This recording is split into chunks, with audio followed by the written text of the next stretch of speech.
Now welcome in ESPN senior NFL writer Jeremy Fowler. Jeremy, the league office is still very quiet about a potential punishment for Watson, but two Texas grand juries declining to indict him in 22 active civil lawsuits is still troubling. What are you hearing about potential with this whole situation? Yeah, well, perhaps the most interesting news development. Former Texan Jadeveon Clowney has changed teams 3 times over the last 3 seasons, and he's one of the biggest names still available in free agency. What is next in his future? Well, certainly a chance he could stay. He'd be the perfect fit. Right. But I don't know if they want to spend that kind of cash right now. It could re-sign Terrell Edmonds. Okay, 9 years in the league. I feel so old. I remember when he was at LSU. Honey Badger has been named a first-team All-Pro twice. Last season, he was the only player in the NFL with 3 interceptions, 3 fumble recoveries, and a sack. Thanks, Jeremy. Thank you.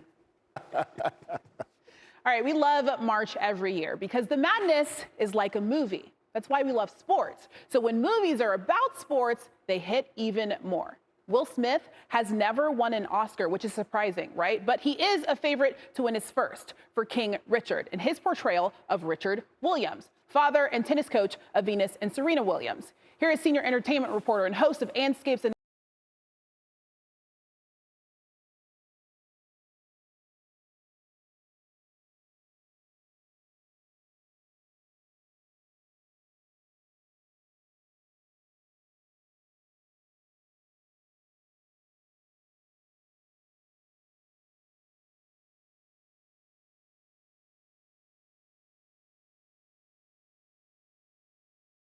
Farnham again, who's now like the 3rd member of this show. I'm just glad to be part of the family in any way I can. Come on, are you kidding me? It's awesome. We love having you. Let's start with this gritty North Carolina team. Yet again, pulling off an upset. Pretty unbelievable. What do you make of this team? And was it unbelievable or this region of the United States? Finally, like we get some kind of benefit. I feel like we're always missing out on stuff not being on the East Coast. Look at us. Well, the whole college football thing, playoff thing hasn't really worked out so well for the West Coast, so maybe it'll be basketball's turn. We'll take hoops. Why not? Sean Farnham, you're the best. Thank you. Thanks so much for hanging out, a guy who knows March Madness very well.